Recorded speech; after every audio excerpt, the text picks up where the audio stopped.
Eu quero primeiro parabenizar o Dr. Maurício Vitor, porque na última segunda-feira foi comemorado o Dia do Advogado e ele, como um dos principais nomes do direito, principalmente do direito do consumidor, do direito político aqui do litoral do estado, merece esses parabéns. Doutor, parabéns pelo seu dia na segunda-feira. Muito sucesso, ainda mais sucesso nessa sua carreira brilhante já. Obrigado pela lembrança. Quero estender esse cumprimento, a todos os colegas advogados do litoral, região metropolitana de todo o estado do Paraná. Uma profissão difícil, mas que me orgulho de ter. Doutor, hoje no quadro Direito do Consumidor vamos responder algumas dúvidas do público de casa e eu começo perguntando sobre acidentes envolvendo veículos que têm mais de 20 anos, porque esses veículos, eles são isentos de IPVA. Os condutores desses veículos que têm mais de 20 anos, ao sofrerem acidentes, eles têm os mesmos direitos em caso de precariedade das vias que os condutores de veículos que pagam IPVA?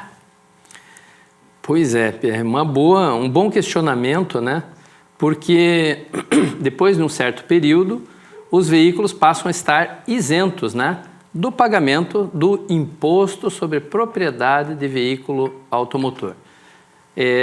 Isso decorre de lei, Pierre? De modo que a isenção não afeta o direito deste cidadão que possui um veículo nessas condições de ter à sua disposição malha viária segura, malha viária sinalizada e malha viária que não cause danos ao seu veículo. Significa dizer o quê, Pierre?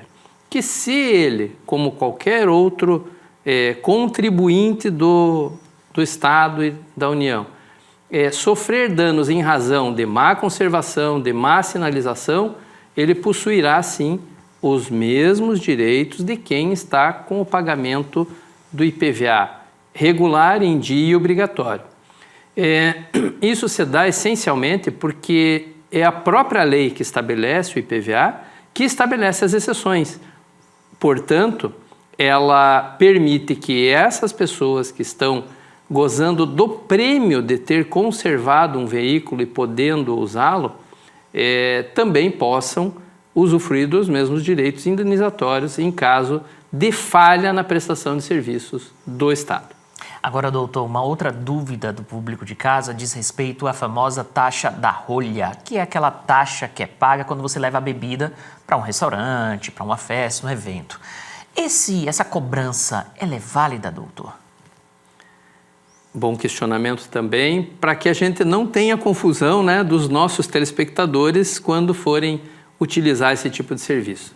A taxa não é ilegal, ela é permitida e assim, é uma opção do consumidor, ir até um determinado local, e no caso isso é muito comum, restaurante e casa de eventos, para você levar a sua própria bebida. Então, nesses casos, os estabelecimentos comerciais têm sim o direito da cobrança da chamada taxa de rolha.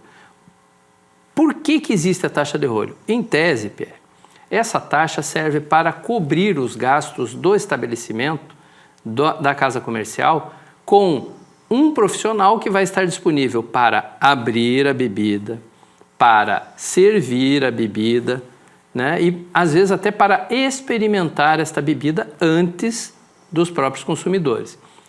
Essas são as razões para o estabelecimento dessa taxa. Então, ela é permitida, mas é imprescindível que ela seja proporcional, ou seja, não pode a taxa de rolha custar mais do que a própria bebida, Então tem que ter proporcionalidade.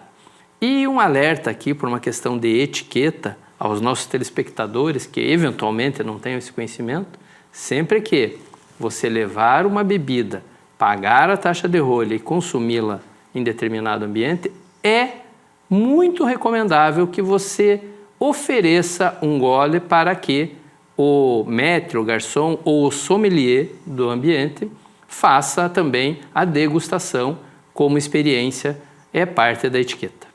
Doutor, uma outra dúvida também diz respeito Há estabelecimento que promete a execução de um serviço em 30 minutos, mas só entrega 2 dias depois.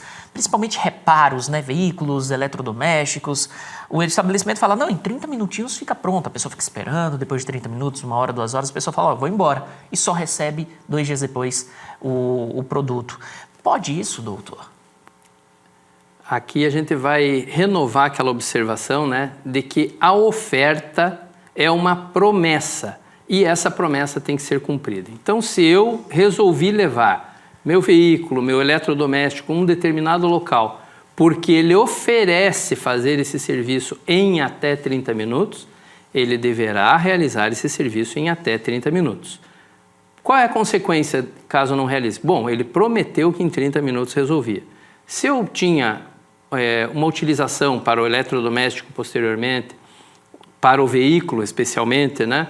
E não pude fazê-lo em razão da promessa não ter sido cumprida, isso gera um direito indenizatório. Não fosse a promessa, aquilo poderia demorar mais tempo. Mas com a promessa, a casa que assim oferece vinculou o seu serviço àquela condição. E muitas das vezes isso é uma propaganda, inclusive, né? Por isso que eu levo até lá para essa razão. Então, não tendo ficado pronto, Pierre, eu posso exigir desta casa um desconto proporcional, abatimento proporcional no preço do serviço, posso exigir um produto para substituí-lo enquanto ele estiver fora da minha condição de uso e posso, inclusive, pedir uma indenização caso, por exemplo, eu tenho uma viagem programada, levei o veículo para em 30 minutos ficar pronto, não ficou. Gera um prejuízo que vai ter que ser indenizado por esta casa que prometeu essa condição. Qual é a exceção? Bom, levei lá, eles informaram desde logo, olha, este caso eu não resolvo em 30 minutos. Bom, neste caso, eu fiquei com a opção de não deixar o produto, né, o eletrodoméstico, o veículo, para fazer o reparo.